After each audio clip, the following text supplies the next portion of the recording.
Equalities Committee.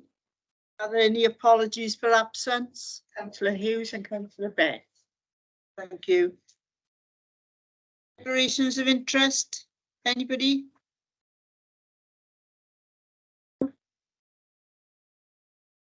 Announcements. There's no announcements from the chair today. Could we move on to the minutes of the HR committee on the 10th of July? Madam Chair. Thank you. Seconded. Second that, Chair. Seconded. Yeah, okay. The next item is the independent pay review, but I understand we're leaving that till the last item. Agenda item then. Yeah. Yeah. We've got agenda item 5. Yeah. It's moved on, don't it? Review of training and development. That'll be me, Chair. Yeah. Thanks, Chair. Members, I'm just running through the report. This last 12 months for training. We've focused on embracing learning from the COVID years with technology, and additionally trying to bring out all our courses in line with a qualification as a SFJ. So I'll run through the report. If you want to stop me at any stage to ask any questions, please feel free to do so.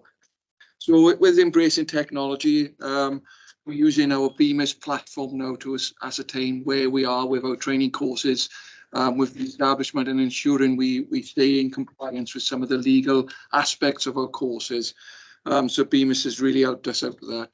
Partnerships between us and Cardiff and the Vale College have grown stronger with our apprenticeship schemes. And equally, we're using Cardiff and the Vale College quite considerably now to enhance our learning and improve our learning activities at Cardiff Gate. I've included in the report some of the examples of the SFJ courses, and you'll all be aware of them as a lead in the UK with wildfire. And now all our courses we deliver for wildfire aspects, all the levels, which range from level 1 to 4, including the all-terrain vehicles and other equipment we're utilising for wildfire, have all now received the SFJs, which is the Skills for Justice qualification. So we're now a centre that can issue those certificates across our service, and we're working hard now to embrace this and ensure that our students and the resilience is available in preparation for wildfire season, which, as you know, is normally around the October time, or we hit it around the March time. So that's our wildfire courses. Within the training year we're talking about, we also had to train up some of our military colleagues and more of our auxiliary firefighters in preparation for industrial action. So I'm pleased to say that we achieved this and ensured that we stayed in compliance with our core delivery of courses as well, which was quite a testing period for us. But in preparation for any industrial action for now and for the years to come, we now have an auxiliary workforce, both in control and employed for us as a service. There's some data there which includes the attendance of courses. It's still our drive to get 100% attendance at courses, but obviously we have to work with our on-call colleagues and apply and adapt our courses to ensure that we facilitate them as the customer, looking at when they are available to attend. So some of our courses don't hit the 100%, but it's always our aim to get that. But we've had a slight improvement this year. With regards to our links with Cardiff and the Vale College, you can see from the report there I've included the success we've had, the feedback we've had from our students, including the embracing of technology again, where all the courses are carried on a laptop, so the notes and everything that our students, when they first enter the organisation, it's all electronic. So there's not reams of paperwork that they carry on with them. So that's been a success for us. I think, you know, for us, and the strategy is to utilise more e-learning and the availability of different platforms to establish this for all our firefighters across the service. So that is the drive to embrace that further and continue with that. That's the basis of the report, and you can see from my summary and the recommendations that the members know the content of this report. Chair, if there's Thank any you. questions. Any comments from anybody on that? I know that they're all these schemes going very well, and there's been some positive comments on them all. So, any member? Yeah, thanks, Chair. Can I just ask, in terms of the apprenticeship schemes, how many people are we talking about? When we take new entrants into the organisation, so 70 new people have joined the organisation on a full-time course this year. The majority of them would be enrolled onto the apprenticeship. The only reason for them not being enrolled, they were already been previously employed with us, for example, on-call firefighters. So they wouldn't be enrolled. So we're talking about 50 to 60 people per year. Plus, you know, the other apprenticeship schemes we got going on in the organisation, in workshops, fleet and engineering, in HR. So there's several opportunities for apprenticeship schemes. So Thanks, Chair. Any other member? Thank you. Have you seen that then? Yeah. Chair, and just to add to that, you know, we offer any visits you require to see our centre at Cardiff Gate or any members. I know the majority of the people in this room and the virtual room have taken us up on that anyway, but you're welcome at any time to attend the centre. Thank you for that. I'm sure some of the new members would like to attend to see exactly what it entails. Thank you for that. If we could go on to the next item then, pension scheme. Thank you, Chair. That's me. Yeah. Morning, members. So this is a report for information. It's a regular report, so you will have seen previously. Just by way of taking you through the report itself. As you know, under the Pension Public Service Pension Act 2013, the Fire Authority is the scheme manager for firefighter pensions. The Welsh Government regularly issue updates for the scheme manager to action, and what we've done is we've attached to the appendix of the report the latest 3 updates that we've received since the last report to HR and Equalities. So you will see that Appendix 1 contains circular numbers ending 09, 08 and 07. Each of those circulars has asked the scheme manager to take some action, and they are around areas such as changes to the annual allowance, lifetime allowance, transfers in, retirement factors, and pension credits and debits. So what you will see under each row, the action that we've taken. So the action against each of those circulars is that we have shared them internally with the scheme management team. They've been sent to RCT pensions for action, and also onto our internal pensions team for action. So this is a report for information, but also provides assurance to this committee. We have received those circulars and we have shared them with the necessary groups of people so that they can implement the changes. So that's pretty straightforward, and as much as I say in terms of that report. Any member? Wishing for question? Pension schemes, believe me, we do have some literature on them. It could be a recommendation. Yeah. Okay. Pretty happy with that? No, I'll give blank on this. We want to go in. Thank you, members. If we go on to item 7 then. Chair, that's me again. So this report shares the outputs of the NJC Brigade Managers' Salaries and Numbers Survey. The report is dated 2022, so that's capturing information as at the end of March 2022. This report at Appendix 1 from the NJC captures information from 48 authorities across the UK. The summary of the key find is on page 29 of your pack, and you will see that the headline information is captured midway down that report, that page 29. Just to run you through some of the figures. So looking at average base pay for chief fire officers in 2022, this was £149,156. Gross pay for chief fire officers in 2022, just a little higher than that figure, so 149,752.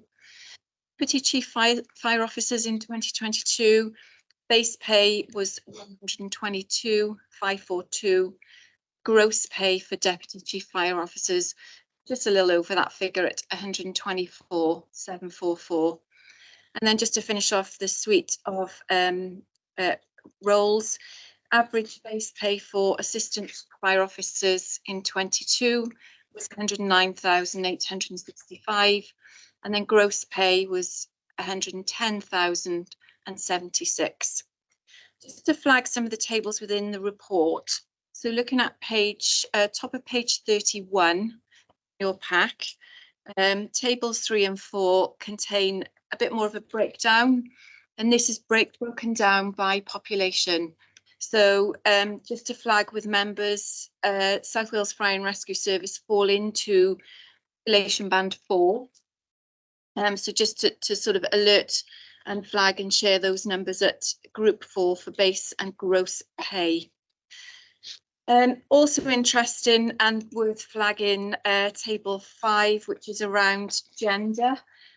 Gender breakdown by chief fire officer, deputy chief and assistant chief.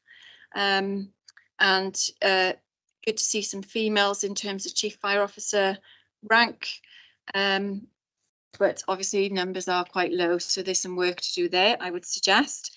And then over the page, in terms of tables number 6 and 7, the information there is broken down by ethnicity and age.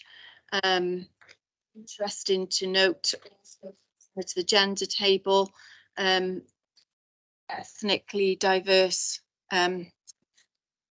in those roles are very small. And looking at the age profile, generally there does seem to be quite a cluster at age 50 to 54 at chief fire officer, deputy chief and assistant chief level. Kind of that tipping point around retirement age.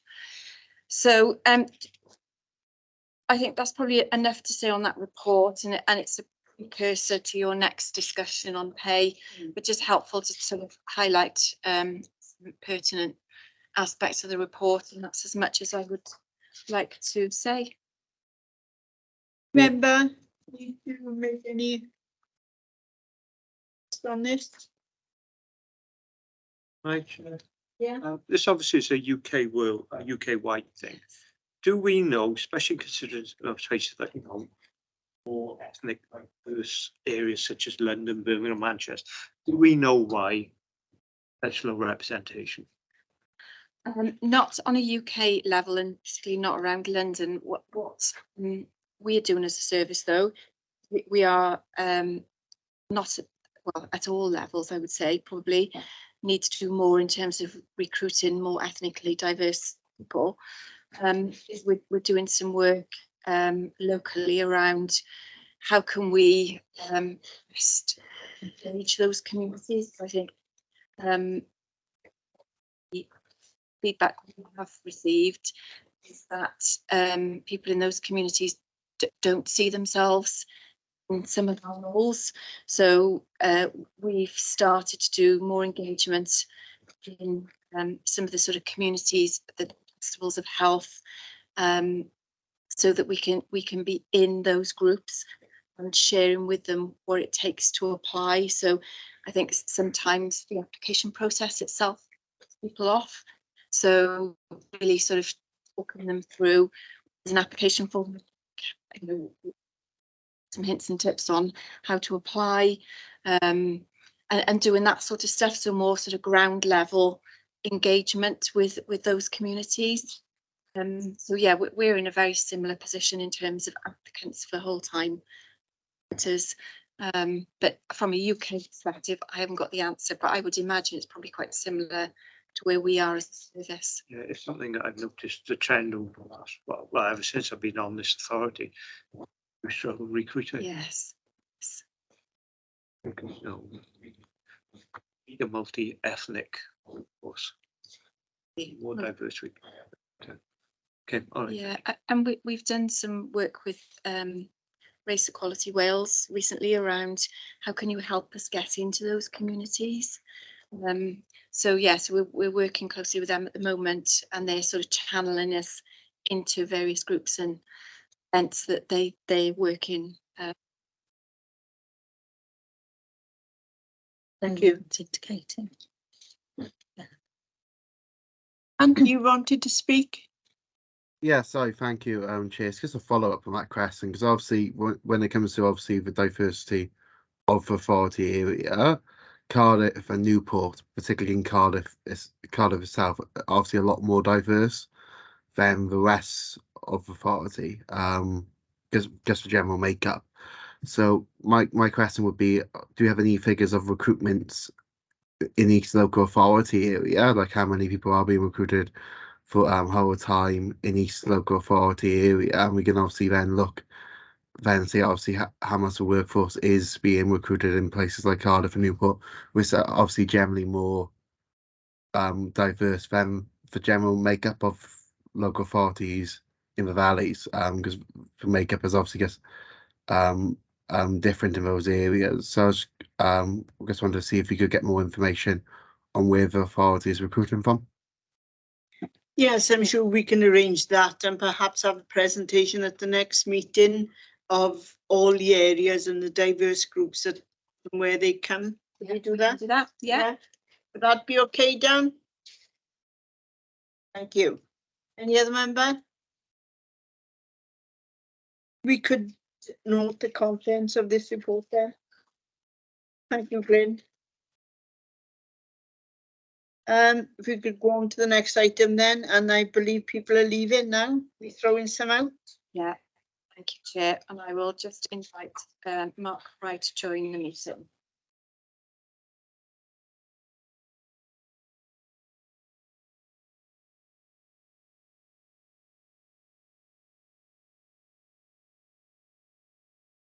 Just come online just to make sure he's here. And then... Thank you. Thank you.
Apologies for the delay, members. I'm sure I will be on presently, and as soon as he is, Alison and I will leave the room.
Hi, good morning. Morning. Right, if we could, everybody left yet. Okay, if we could go to this then. Anybody want to open this first?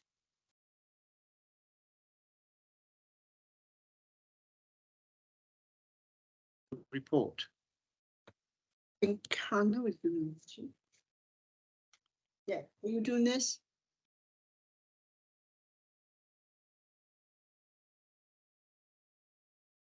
It's the independent pay review from principal officers.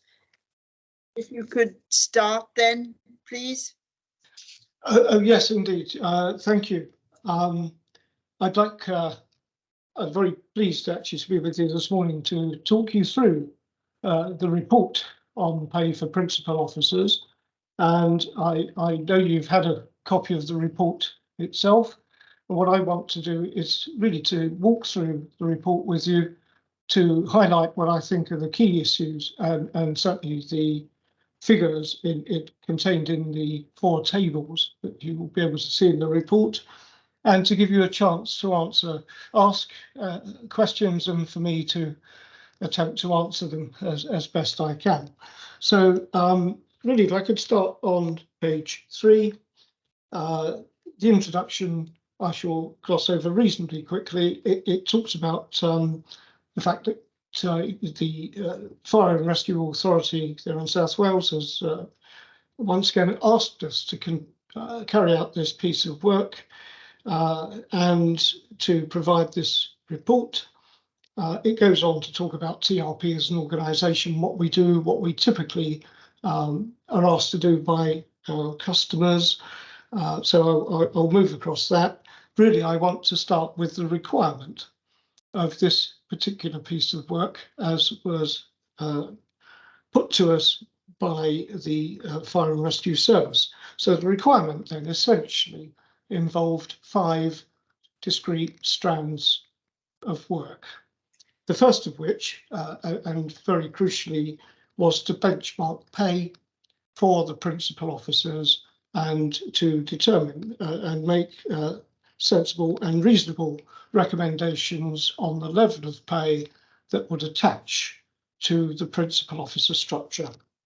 And thereafter, we were asked to, for the second strand, to look at the existing pay matrix, whereby pay for principal officers in one form or another is linked to pay of the chief fire officer, albeit through a slightly contoured route, maybe attaching pay of the lower levels to deputy chief fire officer, for example, rather than directly to the chief fire officer post.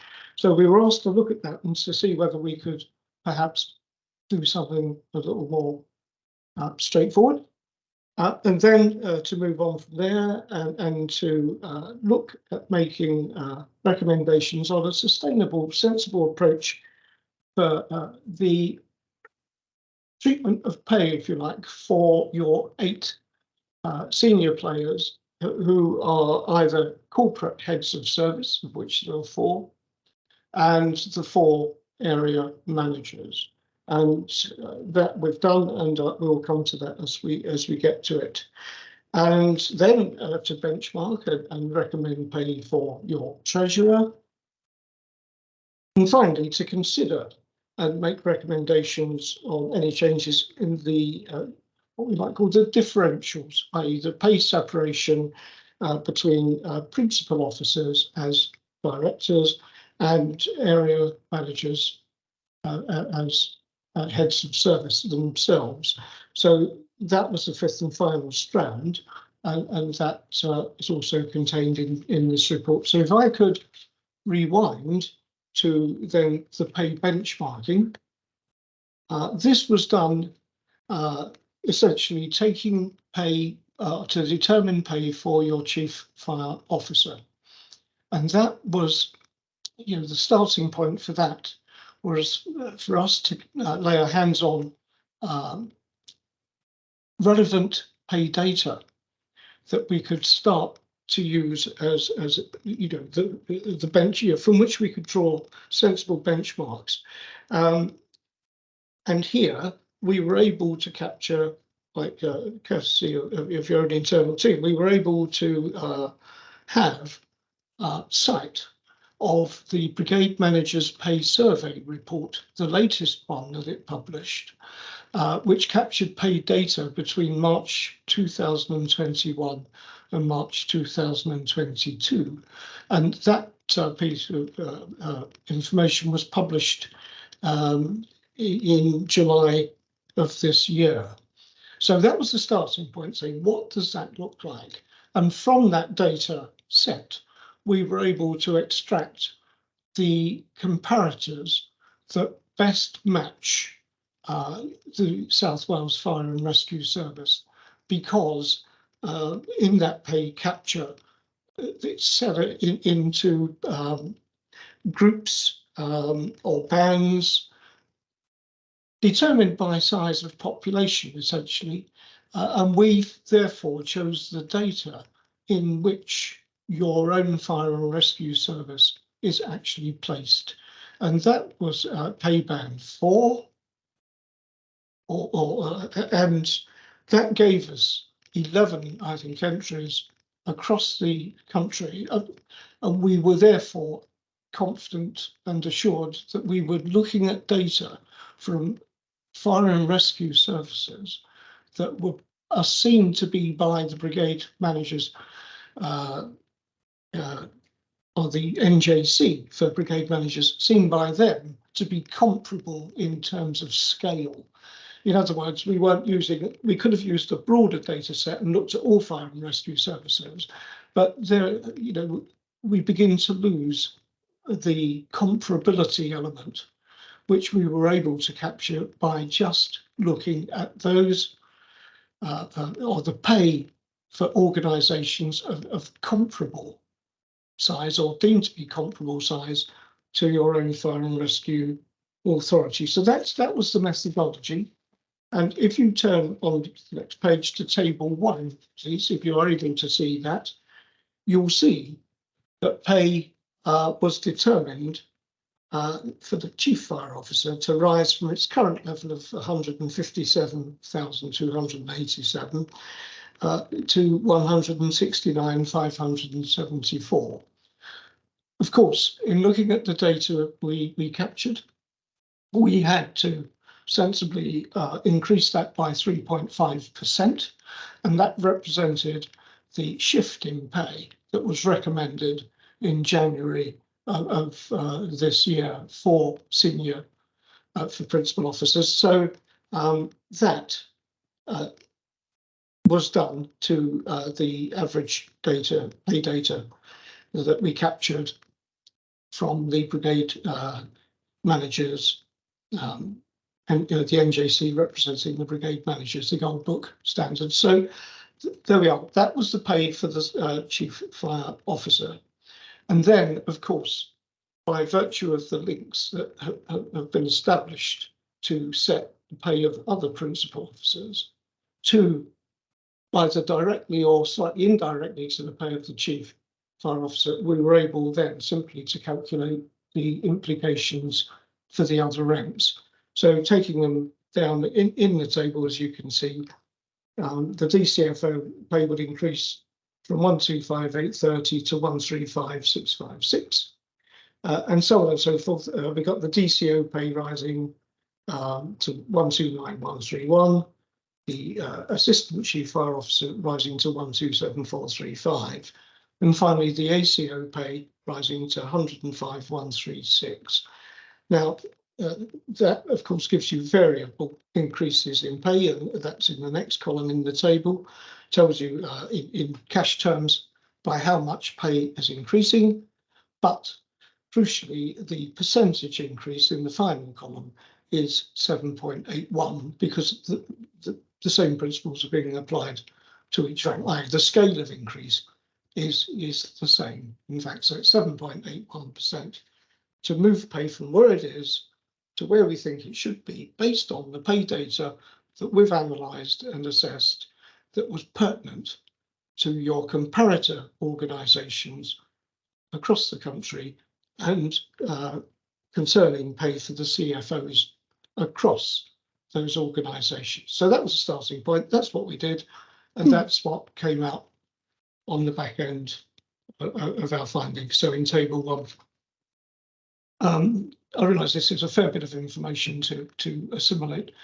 I'll just stop there and ask, is anyone wishing to ask at this juncture any particular question about that before I move on? Remember? No? Okay. Thank you very much. Thank you. I shall move on then to the second stream of work. And this really was essentially an attempt at, if you like, good housekeeping, to tidy something up, but not of itself to shift pay in any way at all, but just to remain cost neutral. That's the pay matrix itself. We were aware, we became aware, as you'll see in table 2 on page 5, that the existing pay matrix talks about the CFO's pay set obviously at 100% of its own pay, that's obvious, but then we go on to the DCFO is set at 80% of the chief fire officer's pay. That's absolutely fine. But then we come to the, say, a deputy chief officer. I know you don't have one at the moment, but if you had a deputy chief officer, that would be 95.19% of the DCFO's pay. And then we've got assistant chief fire officers at 75.1.5% of the chief fire officer. And finally, the assistant chief officers, their pay being set at 82.5% of the assistant chief fire officers. That's fine. And then all of that could be done and followed. Our proposal here is simply to give you the same outcomes, not shifting pay around in any sense whatsoever, but simply to relate all of those relationships to the chief fire officer's pay. So visually, and in terms of its transparency, it is more straightforward. And that proposed line, excuse me, is in the third column on table 2. So we're going to 80 for the deputy chief fire officer. You've got 80% of CFO. For the deputy chief officer, you would have 76% of CFO. The assistant chief fire officers 75%, and the ACOs set at 62% of the chief fire officer's pay. Simply good housekeeping in our view, and of course we'll be making a recommendation that you adopt that new line, but it is just to re-emphasize the point, cost neutral. It's not increasing your budget or the cost of this implementation. It's very much as it was. It's just tidying up that line. Okay. Any questions here before I move on? No, I don't think so. No, thank you. Then moving on to the third stream of work. Here, a little bit more consideration had to be given. We were asked to look at the pay parity between, or potential parity between area managers and corporate heads of service. Now, the uniformed area managers, the non-uniformed heads of service. We did look at the job descriptions. We do have a job evaluation methodology, and that we employed, and we were content, having gone through that process, that the weights of the jobs essentially are very similar indeed. I know the 4 heads of corporate heads of doing different things like IT, finance, HR. But here we were quite convinced that there was a strong case here for saying, okay, so how much do you pay your area managers compared with how much you pay your corporate heads of service? And you'll see that there was a pay differential established. And if we look at table 3 on page 6, you'll see that an area manager's base pay was set at 69,283. whereas the corporate head of service base pay is 62,054. Now, that's a pay lead, if you like, for the area managers at over £7,000, 7,229. And it would require an increase of 11.65% to raise the level of the base pay for area, so for corporate heads of service, the 4 non-uniformed heads, to be equivalent to the base pay of their armed counterpart. Uniformed, not armed, sorry. So therefore, we are looking, we'll be making a recommendation for that to be done. Why should you do it? It's sensible. It's sensible because you are potentially, as an organisation, at risk of an equal pay claim. I don't know how likely that is to materialise. I'm not saying for a moment that you are going to face one soon, but you do run the risk.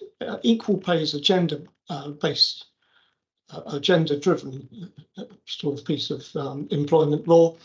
Should a person of a particular gender find a comparator of the opposite gender and then say, well, I think my job is equivalent to theirs, at least to the level of the base demand of the job, and then to mount an equal pay claim, that would be something you would have to defend and find a material factor defence, in fact, as to why that differential exists.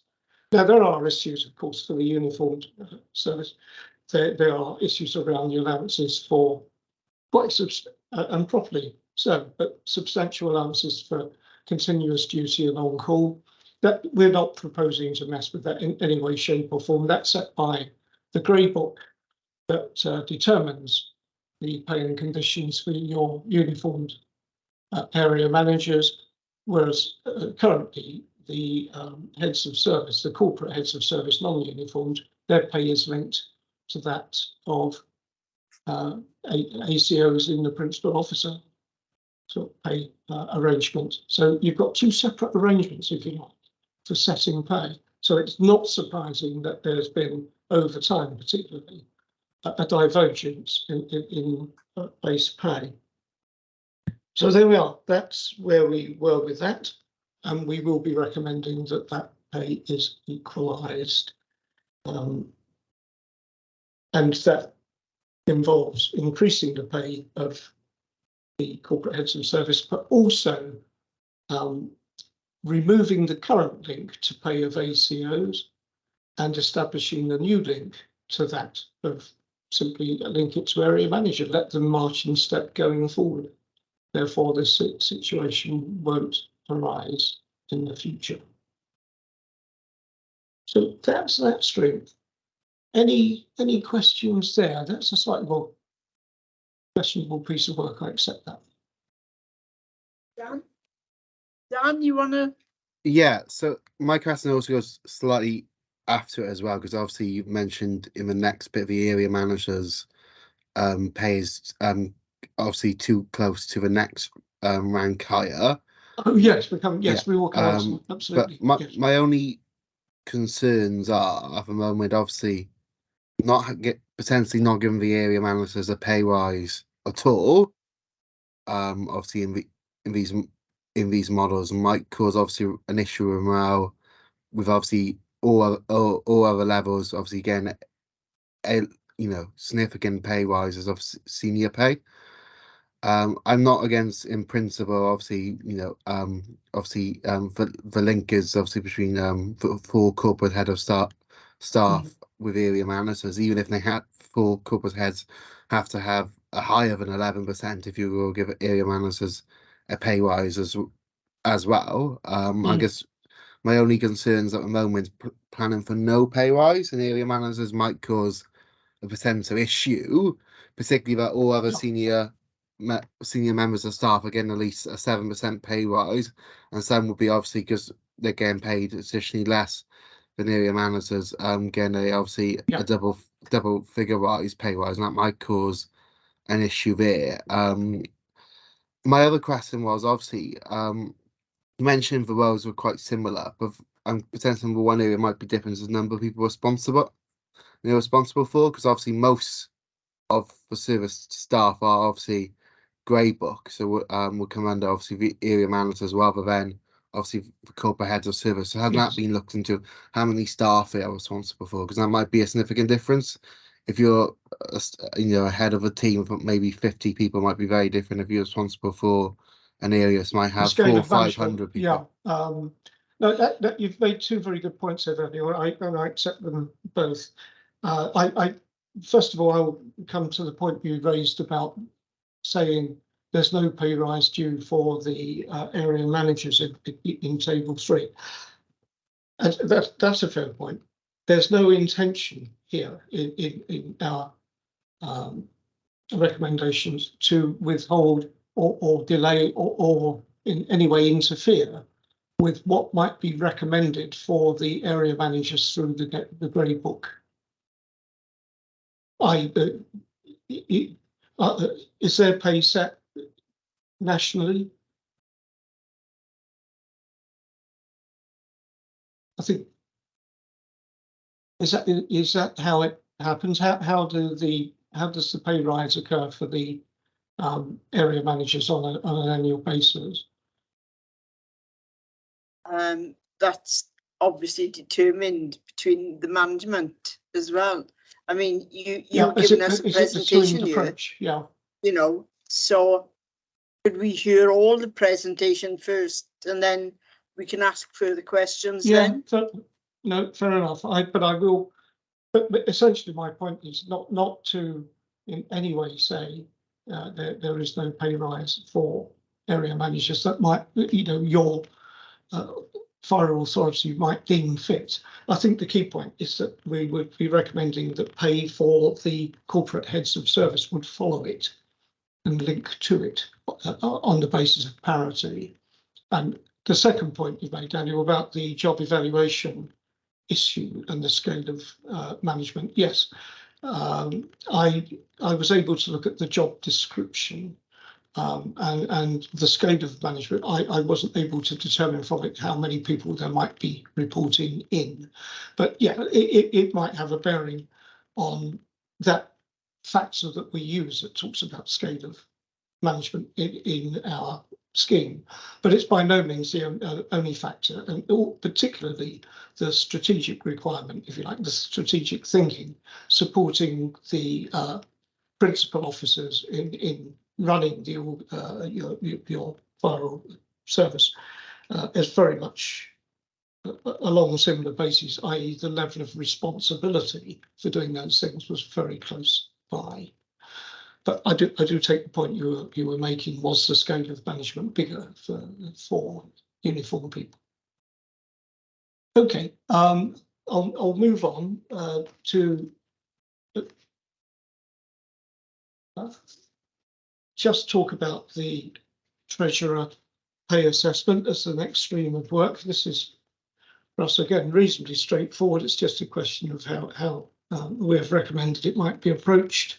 The treasurer is directly employed by the fire authority, not within the fire and rescue service itself. It has to be a senior finance professional. In local government terms, they would have to be able to be a Section 151 officer. In other words, with the qualification and experience to sign off the accounts of the organisation. So you're going to require a senior finance professional. I understand in your fire authority, this is a part-time post, so it's not someone who's employed on a full-time basis, but that's irrelevant in terms of establishing the level of pay that might be appropriate, although you pay them on a prorated basis for the actual time that is required of them. So here, under your local agreement, you currently use the ACO pay, and you take 70.88% of ACO pay to determine pay for the treasurer, and that runs up to be £69,118 per annum. using the revised matrix on table 2 that we've already looked at, that would equate to a measure of 43.95% if we were talking directly of the chief fire officer's pay, and that would produce pay of 74,528. But what we did was to say, okay, this post is directly employed by the fire authority. What do we understand a section 151 standard officer to be commanding in the pay market in your area, had you to go out and employ that person if you were recruiting them directly? And the market related pay for someone of that standing in the South Wales area is 79,788. So in other words, we've determined pay for that post through a market related route rather than the pay linkage route that you currently have. And that's what we've recommended you do.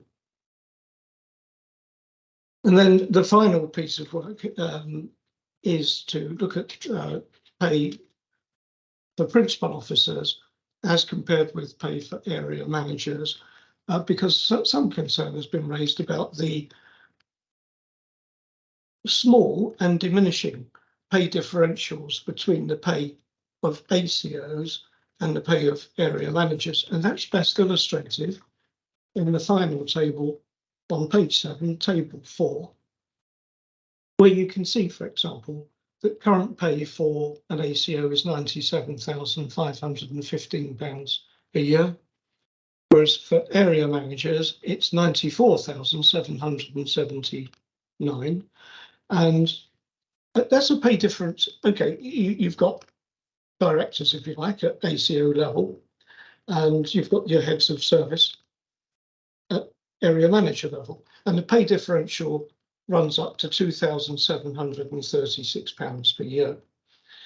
Now, there are reasons for that, clearly, because the ACOs don't get the allowances, and quite rightly, again, no one's saying that they should, but they don't get the allowances that attach to the roles of area manager.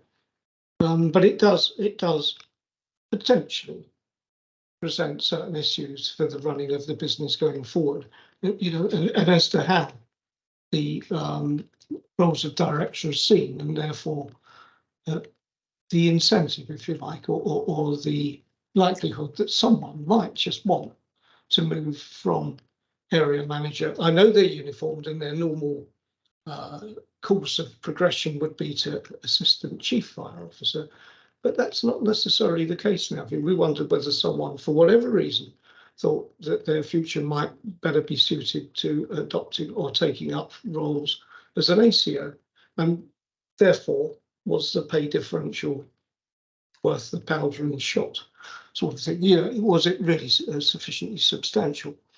So that's what we were asked to consider, and that's what we have considered.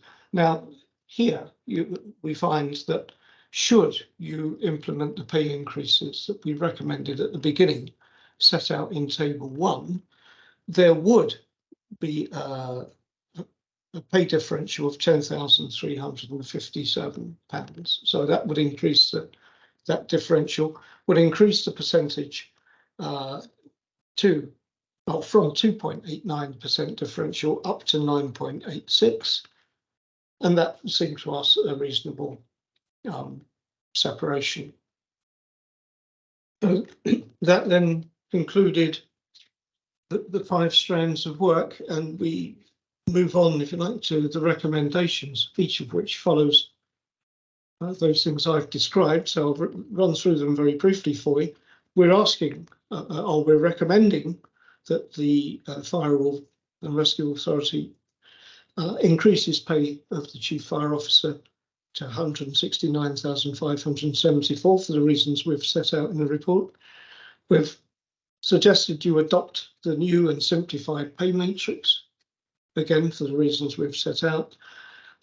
We also think you should align the base pay of corporate heads of service to the base pay of area managers, and henceforth they march forward in step. We suggest you increase the pay of the treasurer on a full-time equivalent basis to 79,788, although again, recognising it's part-time and you would only pay the amount needed to cover the number of days of the year that you require. And then we finally say, if you're unable to implement the pay rise for whatever reason, we do, if anything, about the impact on pay differentials that clearly wouldn't be manifesting to the extent that we've described if you increase pay by something less than the amount we've recommended. So there we have it. That's the report. They're the recommendations, and I'll happily try and answer further questions for. Thank you, Mr. Fry. Any members, any questions? No further questions. Questions may arise out of discussion, Mike, Yeah. and the chair. Yeah, later. That's right. Yeah. Thank you, Mr. Fry, for your. Sorry, Daniel. Sorry, Chair. Daniel seems to be raising his hand, so to speak here. Yeah, I'm sorry, Chair, myself again. So obviously, again, you mentioned about the treasurer. Again, obviously that needs to be done, but based on obviously local government. But again, I know obviously it's only a part-time figure, so obviously we wouldn't be paying the full amount. But again, that's obviously what's quite a significant rise, and so is obviously the potential other rises obviously you've mentioned. So I don't know if it would be possible to try and do this over a couple of year period rather than just one year. That's a good point you raise. That consideration, of course, is a matter for you as an authority. I don't have sight of your finances, so to speak, and you are quite right to consider the affordability, if you like, of these changes. It's not for us as a sort of pay consultancy to tell you this is what you must pay or else. You know, it's not like that. This is what we think is sensible, measured, and would be the right way to go. Subject, but I think we finish off in the paper for saying that's all subject to affordability, and those matters, I'm afraid, have to sit with you. Thank you. Sorry, Chair. Thank you, Mr. Fry. Chair, on that, can I just check with Mr. Fry? What is that percentage increase for the treasurer? I believe it's something like 50. I should have put it in the report, and I do apologise. I think it's something like 15.4. But I can do the sum for you if you bear with me a second. Let's have a look at sorry, current pay.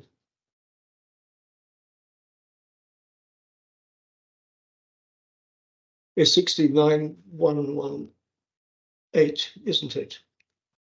And we're saying it should rise to 79,788 minus 69,118 equals that divided by 69%.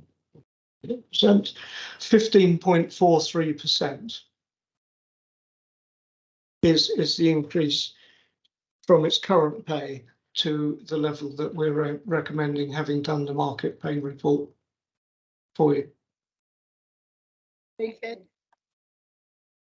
Well, thank you very much for that. Thank you for your report and for your attendance here today. Obviously, there will be further discussions ongoing amongst the committee members themselves, but thank you very much for the comprehensive report. Yeah, well, thank you for your time, and it was a pleasure talking to you, and thank you for your questions too. Very much appreciated. I wish you a good day. Thank you. Bye-bye now. Bye. So we haven't done the discussion. She goes. Wait, no, the discussion. Yeah. Sorry.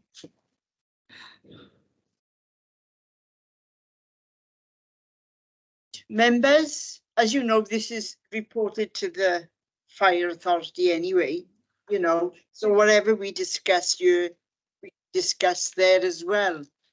And I think it would be better if we all sat in on it and discussed it, unless there is something a member particularly wants to ask. It's an opportunity to have a discussion about it, Chair. Yeah. And I mean, it's, you know, it's part comment, part question, I think, really, depending on where we get to. Yeah. I think, am I right to speak? Yeah. Yeah. So I think there's an awful lot in this, you know, there's 5 separate points to consider. And to note, based on the comments of some of Mr. Fry, we don't have accompanying legal advice. I think it's set in the, we heard last week the challenging context of the medium-term financial plan. Yeah. We, you know, to my mind, you know, it is around consideration of fair pay within the marketplace, but that needs considering at every level. There is consideration around risk of claim. There's consideration around what is possible in the challenging climate. And again, I think as we talked about last year, you know, future recruitment as well, and closing the gap as we go. So there's something around, for me, not sitting still, but also the challenge of making the leap. And actually, you know, we talked last year about there being a cost of living crisis and the challenge for who are lower paid and how we are supporting those people through this crisis, whilst understanding the need to separate that out from some of the technicalities. But I think there's things, when they're talking about recruitment and threat to future recruitment, culture is a key part of that, and having the right culture of an organisation is what will attract calibre of candidate. Location is something that will attract calibre of candidate. So to my mind, it's how we take action on this, but balance that with kind of leap that's being suggested in the current climate. And I do think we need to break down, you know, each of those points that we've been asked to decide on as well.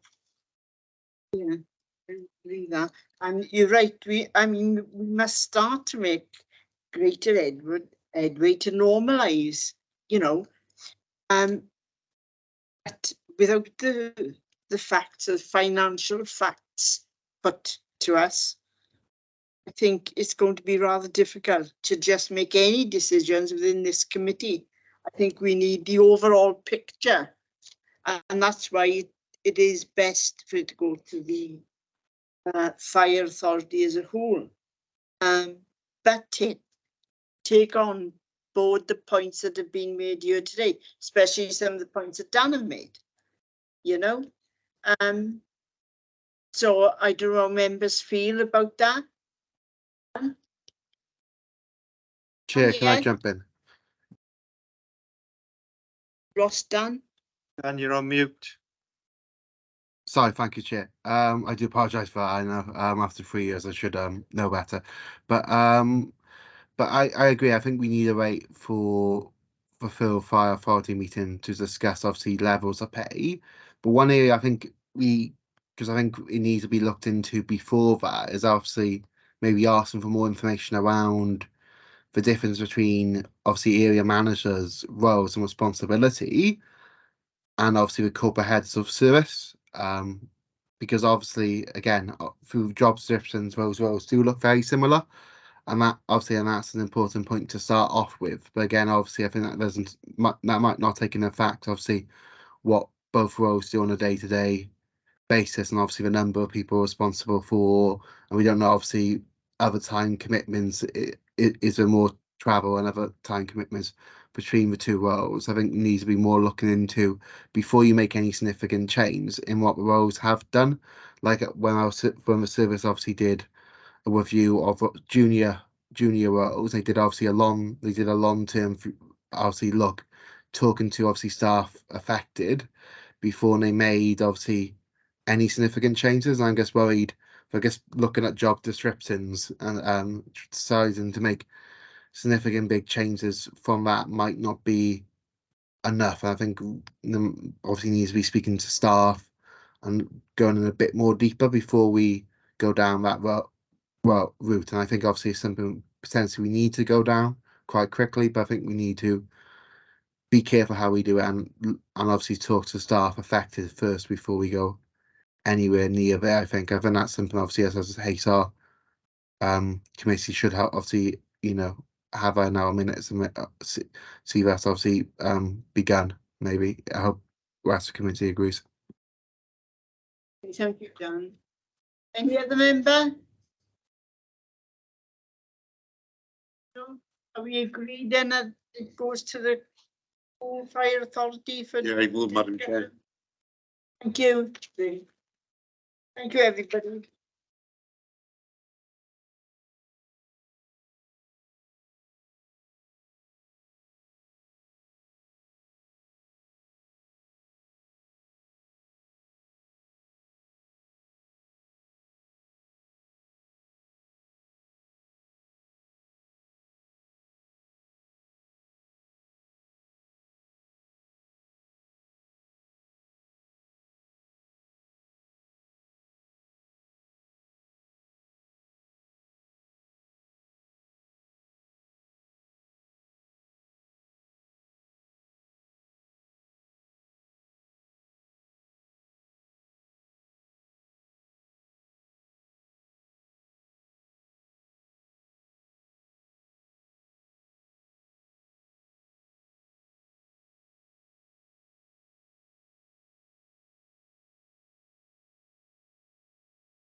Right then, thank you, members. If we could go on to the next item then. New terms of reference. Sarah, you are. Absolutely, yes. Thank you, Chair. So.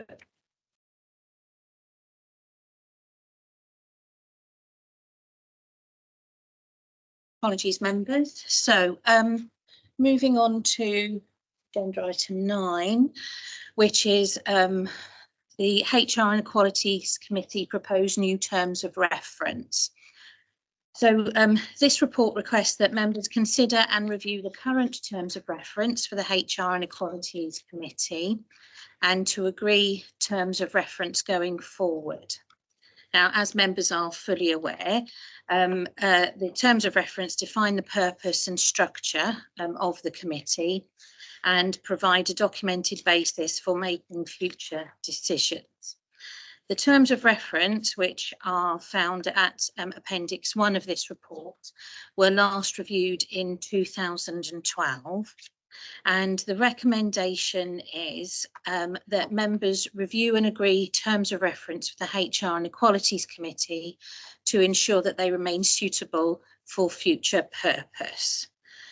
So if we can just open up to members, Chair.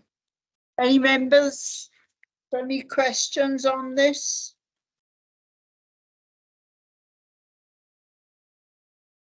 No? Questions? No? Anything further? No, nothing further to add. Okay, so do we agree? Terms of reference? Yeah. All agreed? Thank you. Thank you, Chair. The forward route programme. Yeah, thanks, Chair. So my observation now on the forward work plan is we probably need to rebalance the March and September meetings. It's a lot in March and it was in for November. So it's an observation. Liz and I will have a look at it and try and bring some of the March items into the November meeting. There's quite a lot to report and it's just making sure we do so that members have got time and reports themselves are reflective of right timing in terms of onwards to fire authority if we need it on as well. So I'll take that as an action for myself to review that. Anything else? No, just that? No, Yeah. is that, thank you. Okay, all agreed? Can I just ask, Chair, where will culture review updates come into this? So I'll talk to Geraint because he's leading that piece of work, but I know that will come into fire authority. But we will have a look at perhaps plugging something in if we can in November, a way of an update to HR and Equals. Yeah. Okay. Any others? No, okay. And there are no other items of business off me, so thank you all for attending. And have a nice day. Thank you, Chair. Thank you, Chair.